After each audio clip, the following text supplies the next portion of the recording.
Menstrual pain is something many women experience. I experience severe menstrual pain, but the key is understanding the cause and finding the right treatment that works for you. You don't have to suffer through your menses. It's not like glory for you to suffer through your menses. With the right regimen, with the right drugs, everything can be sorted out.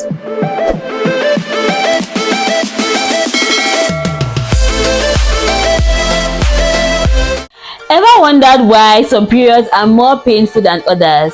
Whether it's a crampy pain, a piercing pain, a burning pain going right to your anus.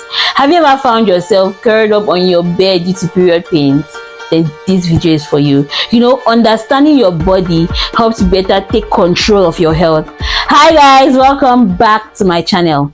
Now, what is dysmenorrhea? Let me just get this off the table. Dysmenorrhea is the same as menstrual cramps or period pains or menses, as some people call it in lay terms.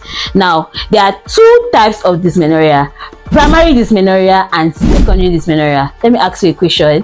Which do you think more women experience, primary or secondary? Just tell me in the comment section and I'll tell you the answer. Now, what is primary dysmenorrhea? Primary dysmenorrhea is just menstrual pain not due to any problem within the uterus or around the uterus, while secondary dysmenorrhea is menstrual pain due to a problem either within the uterus or around the uterus. Now, let's enter the depth of this video.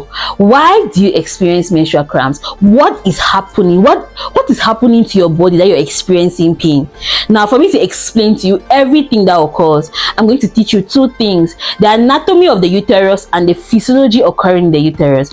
The uterus has about 3 layers, but for this particular video, I want to focus on 2 layers. That's the myometrium and the endometrium. The myometrium is a muscular layer that surrounds the endometrium. Now, for the physiology, for menses to occur, there are a series of hormones that are elevated and decreased. But the one that is particularly interesting to us during menses is progesterone.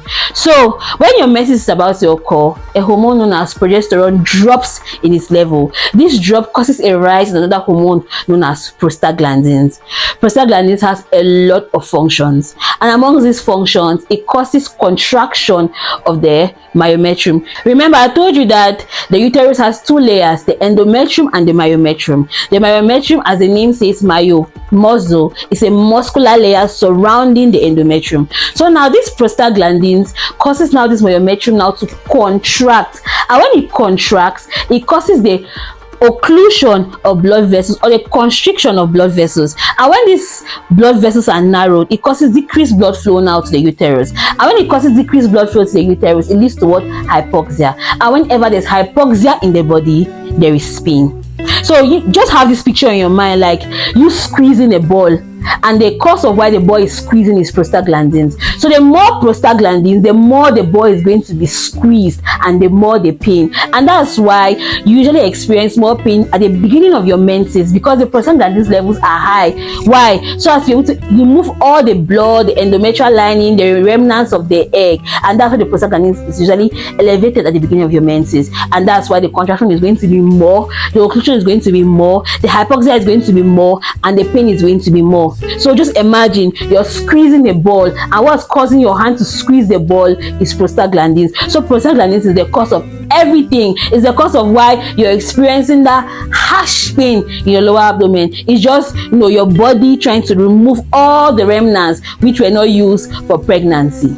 Remember, I told you that 2 types of dysmenorrhea: primary and secondary. So the reason I gave you, or the pathophysiology I just gave you, was for primary dysmenorrhea. Now for secondary dysmenorrhea, the pain occurs, as I said, due to a problem within the uterus or around the uterus. Some of these problems are fibroids, adenomyosis, or endometriosis. So if you have any of these pathologies, you will have secondary dysmenorrhea. I have a small bonus for you. Have you ever noticed that whenever you're menstruating, there's a greater urge for you to go and stool, or you have watery stools? I'm going to tell you why. Remember, I told you in the pathophysiology that what causes the contraction and the release of the blood is a hormone known as prostaglandin. Now, the thing about prostaglandin is that it doesn't just work in the myometrium. It works on other muscles in the body, like inside the bowels, the muscles surrounding the bowels. It causes an increased peristalsis, or an increased movement of food within the bowels. And when there's an increased movement of food within the bowels, it causes diarrhea, and so you have an urge to stool. You understand? So, and that's also why you also experience anal pain, because the lower abdominal pain usually radiates there, and also the muscles around the bowels or around the anus are also contracting, decreased blood flow, and thereby pain. That's why you experience anal pain, that's why you experience diarrhea. For signs, symptoms, and the risk factors of dysmenorrhea. Some symptoms of primary dysmenorrhea, as we all know: crampy lower abdominal pain, you can have nausea, vomiting, increased amount of appetite, watery stools. While for secondary dysmenorrhea, women are going to experience heavy bleeding, lower abdominal pain, which is going to be of high intensity, and usually at the beginning of the menses, you're going to experience painful intercourse and all the rest. For the risk factors of dysmenorrhea: 1. Smoking. 2. Stress. If you have a family history of people that have painful menstrual cramps, you're going to also experience painful menstrual cramps.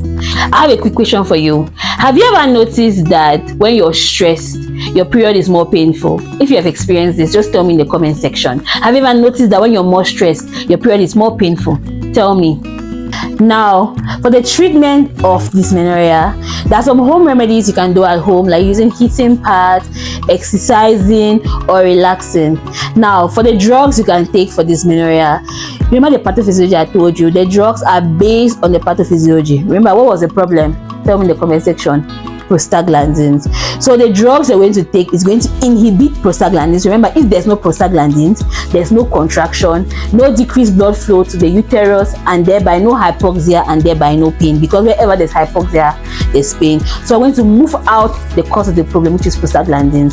So drugs that remove prostaglandins or inhibit prostaglandins are under a group of medication known as NSAIDs, which are non-steroidal anti-inflammatory drugs. For example of NSAIDs, you have ibuprofen, diclofenac, aceclofenac, naproxen. So you can take any of these drugs, and it's going to inhibit prostaglandins and it's going to reduce your pain. For secondary dysmenorrhea, remember I told you it's due to an underlying pathology, either a problem within the uterus or around the uterus. So to treat this, usually use surgery. If it's a fibroid, they're supposed to remove it through surgery, and adenomyosis and endometriosis, they're supposed to remove it through surgery.